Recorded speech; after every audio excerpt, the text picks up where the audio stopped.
Bueno, volvemos con un malentendido. En esta sección que le pusimos el hilito. Básicamente porque el proceso por el cual se arma esta columna tiene que ver con encontrar algo que te llama la atención y a partir de ahí empezar a tirar del hilito hasta completar o ir completando una historia. En el caso de hoy, la historia trata sobre Luis María Canosa. A simple vista el nombre por ahí no se nos viene a nada conocido, pero en el desarrollo vamos a ir abordando quién es este personaje. Lo primero que vamos a ver es una letra que a todos seguramente nos suena conocida y es una canción de Patricio Rey y sus Redonditos de Ricota que dice: te tenemos allí, abandonado allí, preso como un animal feroz, así las cosas, la fiera más fiera, ¿dónde está? Se arranca Toxi Taxi. Son las 7:30 de la mañana y el penal de Devoto se altera. Cerca de 50 guardias invaden el pabellón séptimo. Se trata de una requisa, pero no una requisa de rutina. Hay más guardias que de costumbre, más violencia que de costumbre. Y hay también refuerzos, muchos refuerzos con distintos uniformes. La mayoría de los presos todavía duerme. No tienen ni idea del calvario que van a padecer en las próximas horas, sin anuncios ni advertencias. Los guardias entran y pegan. Con palos en las manos, gritan y pegan. Con impunidad reglamentaria, revuelven todo y pegan. Empujan a los reclusos para que queden de frente a la pared, para que miren a la nada. Los internos solo pueden escuchar el ruido de los palos cuando chocan contra las baldosas, contra los barrotes, contra los huesos. El ruido del miedo. Los obligan a que se desnuden, a que corran hasta un patio interno y a que vuelvan. Algunos se bancan los golpes en silencio, otros insultan por lo bajo, la mayoría reprime las ganas de reaccionar. Nadie da explicaciones, no hace falta, todos saben que esta requisa violenta es en realidad la revancha por el episodio del televisor. La noche anterior los detenidos miraban una película en el aparato en blanco y negro. Habían puesto el volumen al máximo para que todos pudieran escuchar en un pabellón en el que de 35 metros por 8, donde caben 70 presos, pero había 161. Así, hacinados, intentaban concentrarse en la pantalla. Cerca de las 10:30 de la noche, un guardia se puso pesado. «Apaguen ese televisor, carajo», gritó desde una pasarela superior. «Lo vamos a apagar a las 12:30, como todas las noches», respondió con firmeza Jorge Omar Tolosa, uno de los presos con más años en Devoto. «Si yo les digo que se apaga y listo», insistió el guardia. Hubo más cruces de palabras, algunos gritos, insultos de un lado y de otro. Después todo volvió a la calma y el aparato siguió encendido hasta que terminó la película. Ese mínimo gesto de rebeldía fue letal. Aquel martes 14 de marzo de 1978, después de la requisa, los golpes y la represión, en el pabellón séptimo quedaron 64 presos muertos. Una de las víctimas es Luis María Canosa, aquel que los Redondos recordaron en Toxi Taxi. Un sueño con Luis María, muerto cuando me decía: cada día veo menos, cada día veo menos, cada día veo menos, creo menos mal.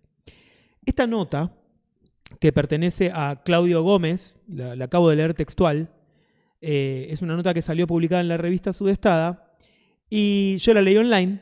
La nota completa estaba en la revista impresa, no tuve acceso a la revista impresa, así que esa curiosidad por conocer más de la historia de Luis María, alguien que es mencionado en Toxi Taxi como al pasar, un texto que dice un sueño con Luis María, podía ser hasta una licencia poética que se había tomado de lindo al escribir la canción, pero no, era una mención a alguien que él había conocido en su juventud.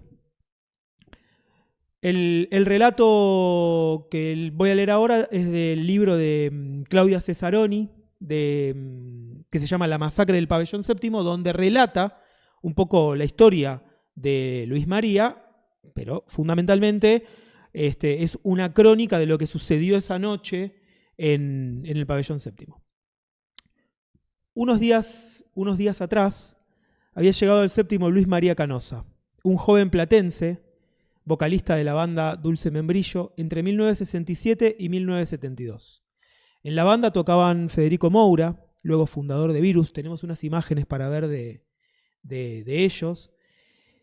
Daniel Esbarra, también luego integrante de Virus, Pinfo Garrigo y Daniel Rodríguez. Luis María había participado en Los Lozanazos, largas performances en el Teatro Lozano de La Plata, ubicado en la calle 11, entre 45 y 46, pleno centro de la ciudad, junto con Carlos Indio Solari, Ricardo Mono Cohen, conocido como Rocambole, Guillermo y Eduardo Sky Bellinson y Carmen la Negra Poli Castro y muchos otros músicos y artistas. Bueno, acá estamos viendo algunas fotos de Dulce Membrillo, esta banda fundacional del rock platense, la banda que dio origen luego a Virus. Qué momento artístico y cultural de La Plata ese, ¿eh? La Plata, eso es algo que voy a desarrollar probablemente en otra columna. La Plata nunca deja de ser un polo cultural. Musical sobre todo. Musical sobre todo, y por lo menos tienen una banda importante por década. Desde que el rock nacional existe como tal, y acá estamos yendo a las bases del rock, porque bueno, estamos hablando de 1967 y cómo ya se empezaba a madurar la idea de Virus, en un protovirus que era esta banda Dulce Membrillo. Bueno, La Plata siempre como generador de movimientos culturales. En una página que se llama Huellas de la Memoria, donde hacen un raconto, una mínima historia de cada uno de los detenidos desaparecidos, hay un texto que relata un poco la historia de Luis María antes de morir trágicamente en el penal. Luis María Canosa tenía 25 años, había nacido el 8 de diciembre del 52 en La Plata, realizó sus estudios primarios en la Escuela 33 y en el 66 ingresó en el Colegio Nacional. Desde chico tocaba la guitarra, cantaba, componía, intereses en los que junto con el rugby repartía su tiempo. A los 14 entró a jugar de wing en la quinta división del Club La Plata, espacio que compartía junto con Federico Moura, que no lo crean, también fue jugador de rugby, con quien también compartía el Colegio Nacional y la inclinación por la música. En 1968, con apenas 16 años, conformó la banda Dulce Membrillo, que ya la nombramos y vimos las fotos, con la que colaboraron personalidades destacadas del arte como Carlos Indio Solari. Y esto vamos a volver en un rato cuando retomemos la colaboración del Indio junto a Dulce Membrillo, quien escribió varias letras de la banda. Acá hay un contrapunto entre el Indio y Daniel Esbarra, porque bueno, se cree que esa colaboración no fue en Dulce Membrillo, o no se sabe, está la duda, no importa. Supieron ganarse un lugar destacado en el incipiente ambiente del rock de la ciudad, llegando a presentarse el 10 de abril de 1970 en la maratón musical en el Club Atenas, que duró 32 horas y que contó con la presencia de las bandas más importantes de aquel momento. Según las palabras del artista Ricardo Cohen, Rocambole, Dulce Membrillo fue la antesala de la que luego saldría la banda Virus. Llegaron a grabar un disco, pero nunca fue editado ni se conservan registros. Así que no podemos escuchar la voz de Luis María. En diciembre de 1970, con 17 años, Luis María viajó en un barco a Europa acompañado de Federico. A su vuelta, Federico se fue a Brasil y Daniel Esbarra, otro integrante de Dulce Membrillo, se mudó a París. Es importante también esta mudanza de Daniel Esbarra a París porque es allí donde Daniel Esbarra se contacta con Miguel Abuelo y es donde se graba el disco.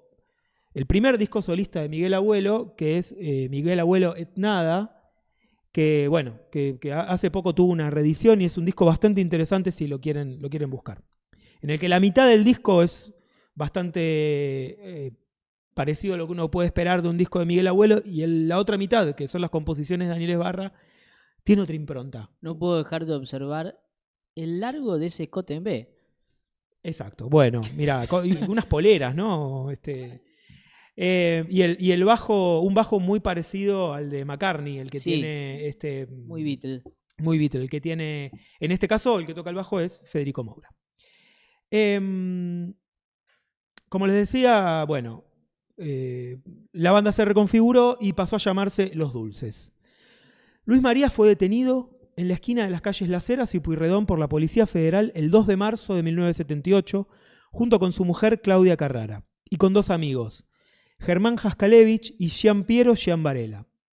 Claudia fue liberada rápidamente y los varones fueron acusados de violar el artículo 6 de la ley 20771, que reprimía con pena de prisión de 1 a 6 años y multa la tenencia de estupefacientes, aunque fuera para consumo personal.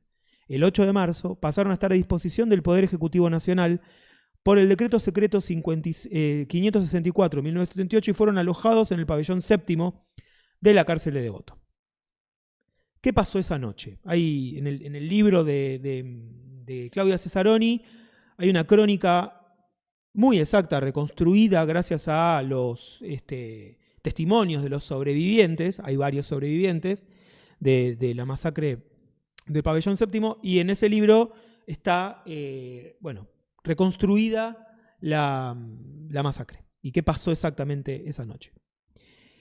En la noche del lunes 13 de marzo, Jorge Pato Tolosa estaba mirando televisión junto con otros compañeros. Tolosa era uno de los presos más respetados del pabellón porque era de los más antiguos y bueno, era de los que se habían ganado el respeto de sus compañeros y era quien decidía qué iban a mirar y qué no. La televisión, había una sola televisión por pabellón, por supuesto. Al igual que en cualquier otro espacio colectivo, en los pabellones de las cárceles algunos tienen más poder o reconocimiento que otros. También, como en cualquier otro espacio colectivo, algunos ganan ese poder utilizando malas armas y otros no. Tolosa, a pesar de estar en el pabellón séptimo desde hacía poco tiempo, llegó allí con una historia apreciable. Era un preso viejo, de no más de 40 años, se manejaba respetuosamente y se hacía respetar. Tenía mucha cárcel encima. Como era costumbre, él había elegido qué ver y estaba ubicado en el lugar más cómodo. Acá podemos ver algunas imágenes del tráiler de la película que estaban viendo los presos en el momento en el que sucede esta masacre. Ese lunes, el Pato eligió sin dudar la película de Canal 13, una de las mejores, El Cañonero de Yangtze, dirigida por Robert Wise. Robert Wise es el mismo director de La novicia rebelde. Mirá. Y estrenada en 1966. Tenía varios elementos que le hacían atractiva, transcurría en un barco de guerra y el héroe era un muchacho rebelde interpretado por Steve McQueen. Obviamente, en esa época, un actor de mucha relevancia. Definió en las reseñas de la película como alguien que ante cualquier situación que no le parezca justa, interviene y contradice las reglas militares. Esta palabra es clave. Amotinándose en defensa de sus derechos. Y para completar el disfrute había una mujer bella, Candice Bergen. Quizás la censura no se había dado cuenta o les alcanzó a ver que transcurría en un barco de guerra como para permitir su emisión. Como fuera, ahí estaba la película en horario central, en el canal de televisión que manejaba la Armada, y allí se sentaron a verla los presos del pabellón séptimo. El comedor estaba a tope y hubo que subir bastante el volumen a pedido de los televidentes más rezagados. La película duraba 182 minutos, así que se la ofrecía en 2 partes. Sumada la presentación y la publicidad, la primera parte terminaría a las 12 de la noche, cuando los presos tenían la obligación de apagar las luces, la televisión y las radios y hacer silencio. A las 23:30 llega el celador del pabellón, el ayudante de quinta de 27 años, Gregorio Cerda, para avisar quiénes eran los presos que tenían que ir a tribunales a la mañana siguiente. A Cerda le decían Kung Fu, llevaba cumplidas apenas 2 guardias y no consideraba necesario tener ningún trato cortés con los presos que debía controlar. Cerda se acercó a la reja y con tono agresivo y altanero gritó: «Atender, bajen el volumen del televisor, boletas del palacio». Nadie le hizo caso y cuando insistió alguien le contestó que lo apagara a él. Y Tolosa le dijo que estaba mirando una película y que faltaba un rato para que terminara. Cerda dijo que sus órdenes estaban para cumplirse, que no discutieran, pero nadie apagó la tele. Entonces llamó a un muchacho, le entregó el papel, subió a la pasarela y desde allí reiteró la orden de apagado. Tolosa volvió a decirle que los dejara en paz. Varios de los presos sobrevivientes cuentan que estaban disfrutando de la película. Algunas versiones dicen que Cerda, después de apagar la televisión, se fue. En otros testimonios se dice que lo apagó, que no se dice que lo apagó, sino que ordenó a Tolosa salir y que ante su negativa lo amenazó. Ya vas a ver. Lo que es seguro es que dejó el pabellón rumiando bronca, decidido a hacer pagar a Tolosa la afrenta de haberle desobedecido y humillado delante de todos. A las 2:45 de la madrugada fueron a buscar a Tolosa con el objeto de tomarle declaración al interno y confeccionar el parte respectivo. Tolosa era carne de sanción porque tenía cierto liderazgo entre sus compañeros y pretendía un mínimo de respeto, 2 cosas que en una situación militarizada no se tolera. Una institución militarizada no se tolera. Esa noche le dijo al oficial que pretendió manotearlo que si lo querían sacar, que lo fueran a buscar a con la requisa. Ya te vamos a agarrar, le dijeron. Era la segunda vez que lo amenazaban con ir a buscarlo.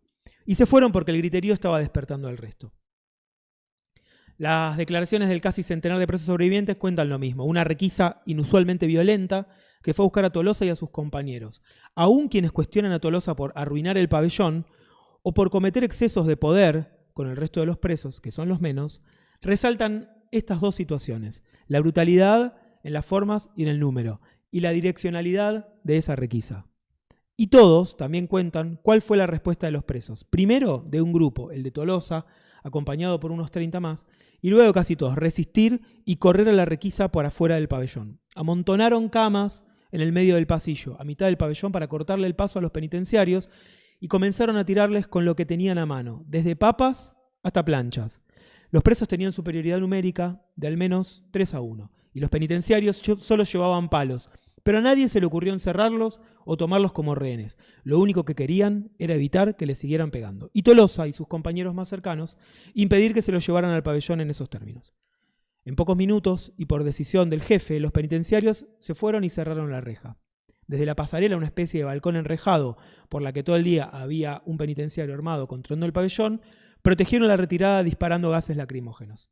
La escena se desarrolló en menos de 15 minutos. El ingreso de la turba enloquecida, pegando palazos y pretendiendo llevarse a Tolosa y compañía, la corrida de una parte de los presos para el fondo del pabellón, las camas corridas en el medio, y la retirada de los penitenciarios protegiéndose de lo que le tiraban los presos, y estos esquivando los disparos que llegaban desde la pasarela.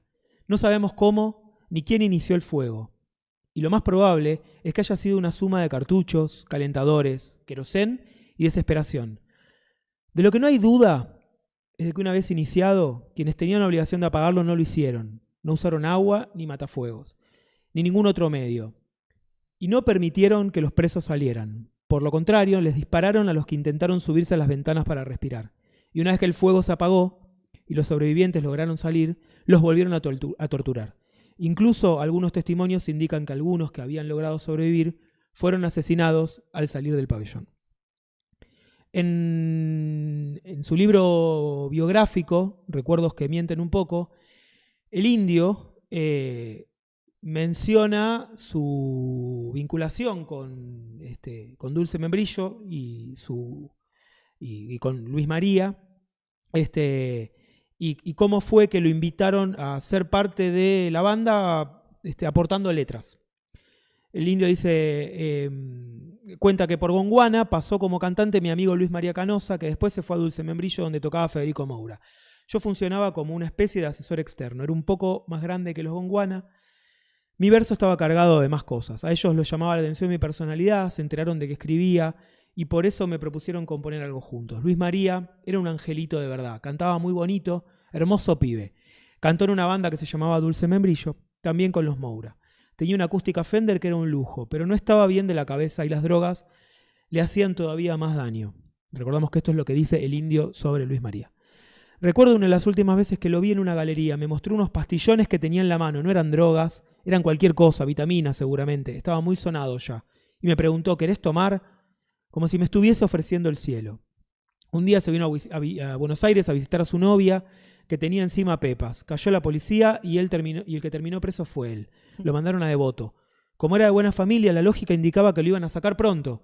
Mucho tiempo no se iba a comer adentro, pero le agarró un rechifle y murió ahí, asfixiado durante un incendio. Fue una locura. Bueno, acá el Indio lo menciona como un incendio. Luego se supo que había sido ¿Qué fue lo que fue? Una masacre. Luis María me cantaba una canción que decía: cada día veo menos, cada día veo menos, cada día veo menos, menos mal. Y eso fue lo que recogí en la letra. El que trae un contrapunto acá es Daniel Esbarra, el otro miembro de Dulce Membrillo, respecto a la participación del Indio. Y él dice, en efecto, yo le puse música a una letra cuyo autor nunca conocí, y entonces después de haber dicho que no muchas veces a esa pregunta, ahora me puse a pensar si esa letra tal vez no era del Indio. Refresca Esbarra. No conozco personalmente al Indio, nunca charlamos, pero tengo pendiente contactarlo en algún momento para recitarle esas estrofas, a ver si le dicen algo. Porque era como un anónimo esa letra. o al menos un anónimo en mi recuerdo. Y ahí juego un poco con lo mismo que hace el indio en el título de su libro, recuerdos que mienten, o que en todo caso no lo sabemos, agrega Esbarra.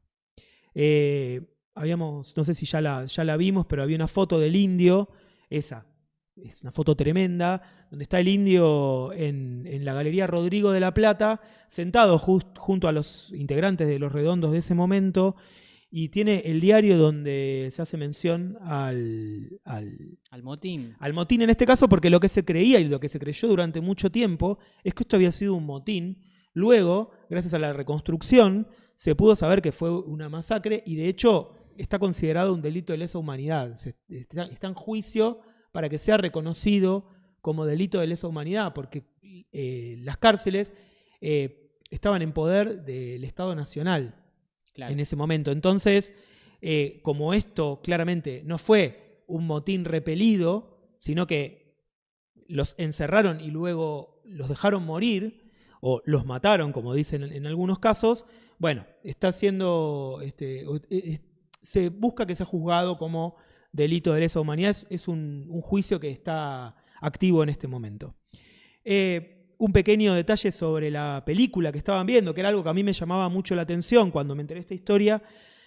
Quería saber qué película estaban viendo, porque, bueno, todos sabemos que para nosotros, para cualquiera de nosotros, el arte es una manera de escapar un poco de la realidad.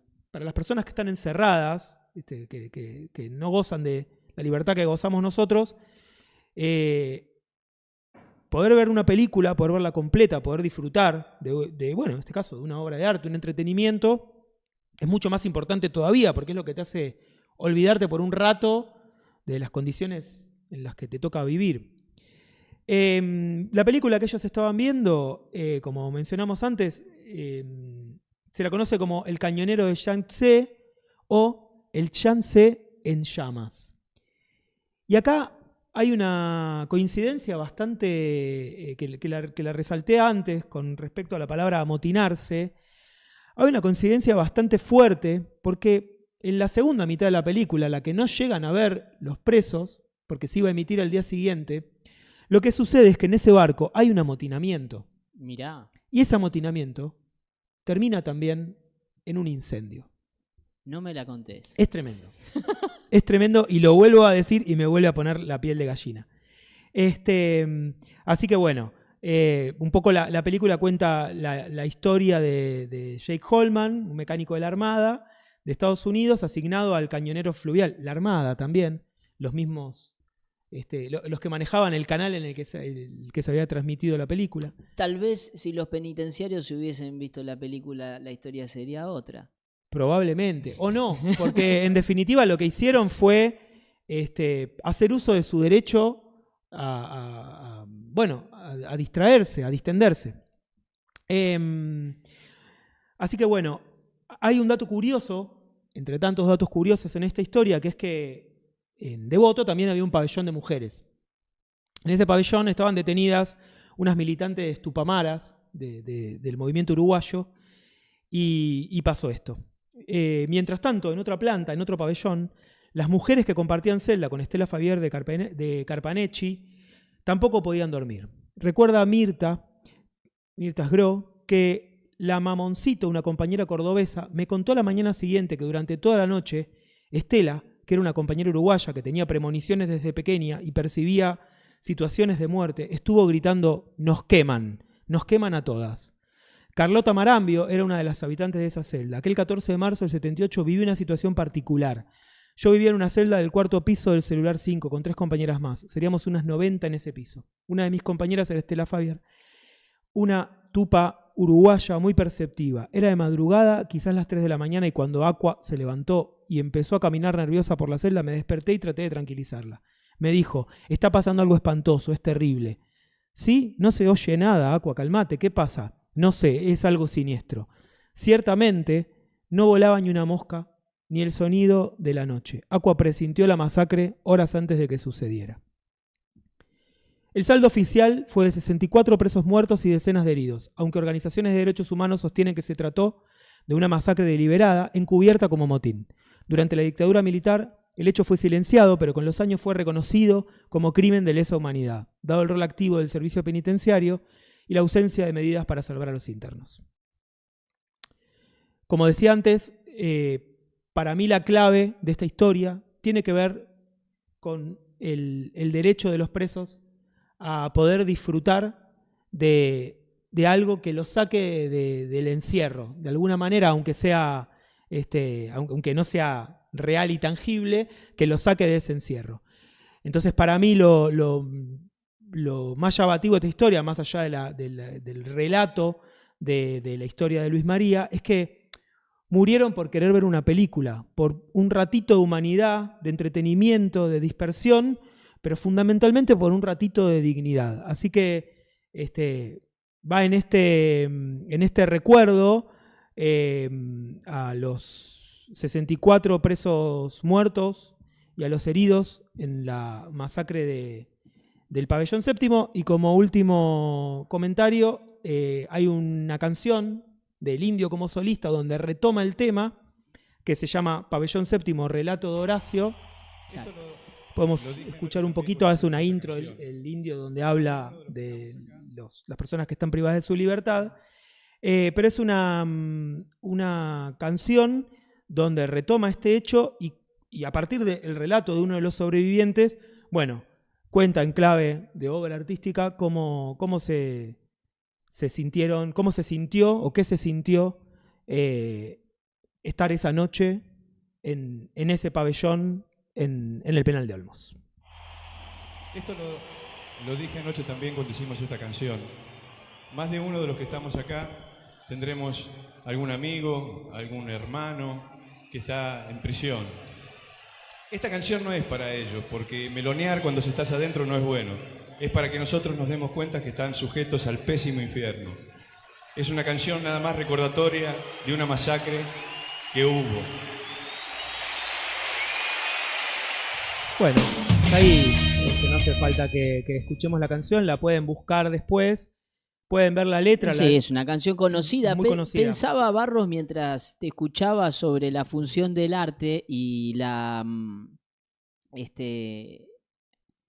el apego a la norma de los penitenciarios que querían mandarlos a dormir a los presos del Pabellón Séptimo antes de que termine la película, en los servicios penitenciarios en particular, pero en general en las instituciones del control, y el servicio penitenciario es una por excelencia, que en este caso no se contentan con mantener presas físicamente a las personas, que es la función social que tiene el servicio penitenciario. No romanticemos tampoco el hecho de que las personas están presas algunas veces porque cometieron delitos graves. Había presos políticos también igual en esa época. Pero a veces eso no es suficiente, y tal vez la mayoría de las veces no es suficiente, y lo que se propone es mantener detenido o mantener apresado cierto estado de conciencia. Y en eso el arte, es movilizador. Y ahí el gesto de, chicos, no van a seguir viendo la película. Sí. Porque no solamente están presos, privados de su libertad ambulatoria, como dice la ley y qué sé yo. Hay una voluntad más grande de prisionización, que es mantener detenidas las conciencias de las personas. Pero eso aplica adentro de las cárceles y también afuera, por eso hay que andar con cuidado. Claro, y el hecho de haber querido terminar de ver por lo menos la primera parte de la película, que es lo que emitieron ese día, es lo que les costó la vida, básicamente. Porque bueno, haber defendido a ultranza ese ratito de dignidad es lo que le costó la vida. Así que bueno, este es un poco el resumen tanto de la historia de Luis María Canosa como de la masacre del Pabellón Séptimo.